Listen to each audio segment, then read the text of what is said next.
కొన్ని రకాలైన వాస్తు దోషాలు మనకు తీవ్ర నష్టాలను ప్రసాదిస్తాయి. కొన్ని రకాలైన వాస్తు దోషాల వల్ల మనకి వృత్తి ఉద్యోగాల్లో తీవ్ర సమస్యలొస్తాయి. ఆర్థిక నష్టాలుంటాయి. ఉద్యోగాలు కోల్పోతారు. వ్యాపారాలు కోల్పోతారు. తీవ్ర ప్రమాదాల బారిన పడతారు. అలాగే ఆరోగ్య సమస్యలు కూడా ఉంటాయి. ఏ రకమైన వాస్తు దోషం వల్ల గృహస్థుకు వృత్తి ఉద్యోగాల్లో సమస్యలుంటాయో, సంతానానికి సకాలంలో వివాహాలు కాకుండా ఉంటాయో, తీవ్ర ప్రమాదాలు ఆరోగ్య సమస్యలుంటాయో ఆ వాస్తు దోషాన్ని గురించి మనం ఈ వీడియోలో తెలుసుకుందాం. నా పేరు సూర్యదేవర వేణుగోపాల్, ఆస్ట్రాలజీ, వాస్తు, న్యూమరాలజీ కన్సల్టెంట్. ఇంట్లో నైరుతిలో గనక వాస్తు దోషం ఉన్నట్లయితే పడమర నైరుతి కావచ్చు, దక్షిణ నైరుతి కావచ్చు. నైరుతిలో గనక వాస్తు దోషం గనక ఉన్నట్లయితే దాన్ని వెంటనే సవరించుకోండి. ఎందుకంటే నైరుతిలో గనక వాస్తు దోషం గనక ఉన్నట్లయితే చేసే వృత్తి ఉద్యోగాల్లో తీవ్ర సమస్యలు వస్తాయి. వృత్తి ఉద్యోగాలు కోల్పోతారు.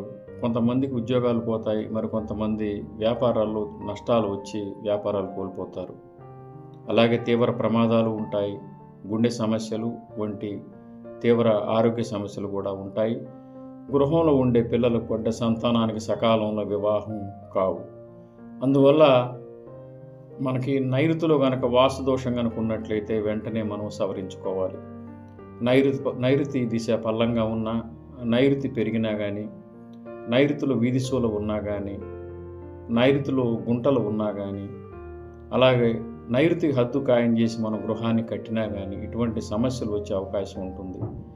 నైరుతిలో గృహాన్ని ఖాయం చేసి కట్టినప్పుడు గృహానికి బయట దక్షిణ పడమరలో గుంటలు పల్లం కనుక ఉన్నట్లయితే ఈ సమస్యలు వెంటనే వచ్చే అవకాశం ఉంటుంది. నైరుతి దిశ బాగలేకపోతే మనిషి అన్ని విధాలా నష్టపోతాడు.